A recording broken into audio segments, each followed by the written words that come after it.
My name is Dr Dawn, I'm an NHS GP and I also work on Channel 4's Embarrassing Bodies and on ITV's This Morning. I am still very much a practising NHS GP and I remember very clearly the first patient I met with sepsis. We're talking about 20 years ago and I see thousands of patients a year. It was a young child who was rushed into casualty. He had been completely well the day before. In fact, he'd been well that morning and he'd become very sick very, very quickly. He was limp, he was floppy, he had a dreadful rash, and that poor little boy didn't make it. We worked all night and he didn't make it. You would think that's a rare story. He is one of 37,000 people who will lose their lives to sepsis this year in the UK alone.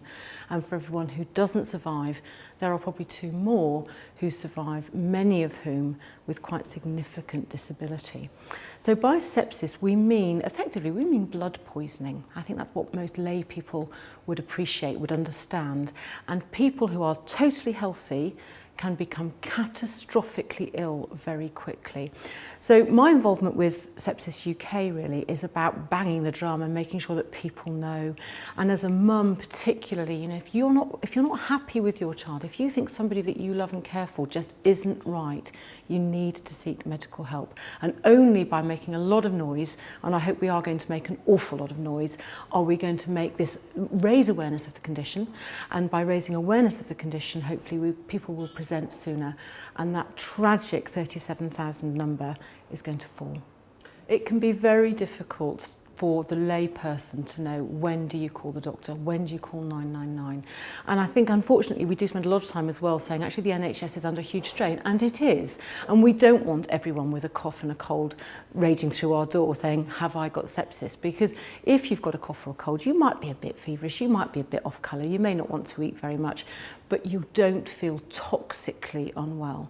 And it's the person with a very high fever who just isn't behaving properly. They may be limp, they may be floppy, they may be slightly delirious. That must not be ignored. That's a medical emergency. Actually, that's not even your GP. That is 999. Get yourself into casualty and get the appropriate antibiotics. The amazing thing, if there can be an amazing thing about such a dreadful condition, is that actually if it's caught early and we can get the antibiotics in, often into the vein directly, then actually we can completely change the outlook for those people. I think there are a lot of conditions that have got much higher profile today, and that's a really good thing. So there is probably nothing that gets a woman through my consulting room door quicker than a lump in her breast. Everybody knows, could that be breast cancer? In fact, 9 out of 10 lumps that get as far as seeing a specialist turn out to be benign. The problem is I think the public don't fully understand what is sepsis. They don't question it. They don't worry enough, maybe. Now, I don't want to be a scaremonger, and obviously most people with a fever are going to be absolutely fine. They've got a minor self-limiting illness. But it's those really hardcore signs that we need to make sure that people are aware of and that they question. You know, could this be sepsis? Because the earlier we treat, the better the outlook. And don't forget, actually, sepsis kills more people in the UK than breast, bowel and prostate cancer all put together.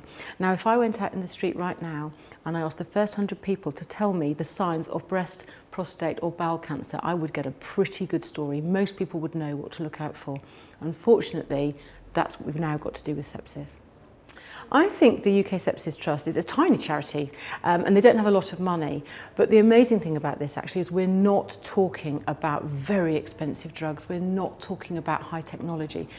If the signs are missed, of course we are. We're talking about people being in intensive care and costing the NHS an awful lot of money, and actually potentially when they survive costing yet more because maybe their kidneys fail, their liver fails, maybe they lose a limb. We're talking about a really serious illness. UK Sepsis Trust can actually make a huge difference with a relatively small amount of money. So the fact that they're small in some ways is quite good because there's not a huge amount of administration work. So the money that people donate goes to the charity and goes where it really needs to be.